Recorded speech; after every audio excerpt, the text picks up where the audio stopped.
I was woken up out of a sound sleep, sensing that something was going on with my then 8-year-old daughter, Jenna. I ran out of bed and got into her room, and I found her standing on her bed, and I ran to her bedside just in time to catch her projectile vomit in my hands. As if protecting her bed from all that puke, I was in turn protecting her. So a little disclaimer, if you get grossed out easily, beware. It was 1988, I was 25 years old, and I had just graduated physical therapy school. My friend Amy and I were in our final week of a 6-week backpacking trip through Europe. We started in London and wound up in Greece.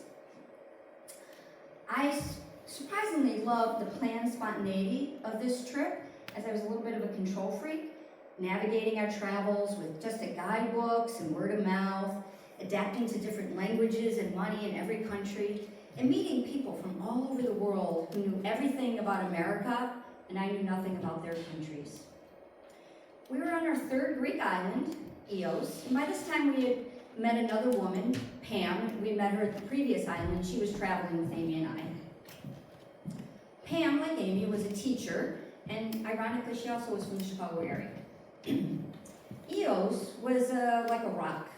This is where all the backpackers went to have fun. We slept till noon, laid on the beach all afternoon, and then partied all night long. And we did this for a couple of days. That was Mykonos. At the port, waiting for our ferry to come in. And usually the ferries carry maybe 1,000 or 2,000 people. Really, it looks like really big cruise ships. Our ferry, we watched our ferry come in, and this ferry would seat maybe 300 people that would be appropriate for an hour-long fishing trip. The 3 of us boarded the boat. We enjoyed the beautiful sunshine and the Aegean Sea. And as night began, the swells began to build and build. It was like being on a roller coaster. It was like up and down and down. And we were swaying, and everybody felt really yucky. Pam and Amy went up onto the upper deck, thinking they'd feel better up there. I went down into the lower cabin, found a place to lay down to try to recover. One by one, people started running to the side of the boat, puking over into this beautiful ocean. And if you were unfortunate enough to be on the lower deck, you might have gotten hit from some puke from the upper deck, because it was going everywhere. I lay there just praying for this to end, and I'm feeling woozy, and I finally joined them and ran to the side of the boat, puking over the side as well. There was puke everywhere on this boat, and you did not want to even go to the bathrooms, they were even worse. So anyway, I'm laying on this bench through the rest of the ride, just praying for it to end. We finally get to Mykonos 5 hours later, which should have been a 3.5-hour ride. We got onto land, and we felt fine. It's kind of interesting. Pam and Amy had met 3 German guys up on the upper deck there, and they were all commiserating together. So the 6 of us went about to try to find a place to stay on Mykonos. We had no luck. There was no place to stay. So we opted to go stay on a beach, or a park near this beach. And all I could think was, oh, fuck.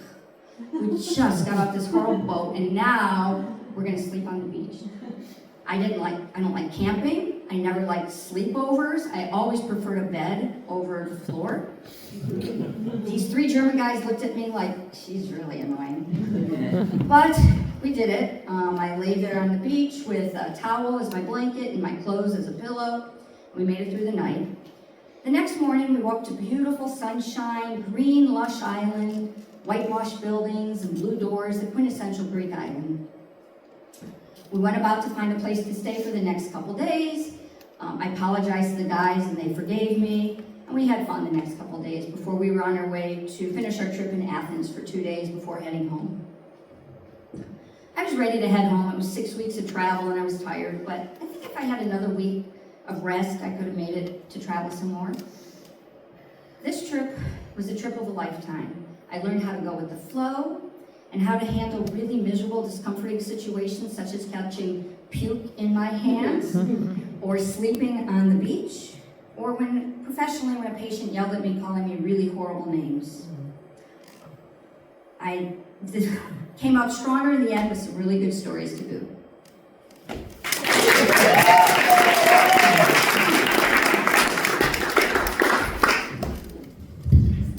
You guys are lucky we don't get to start off every show with a puke story.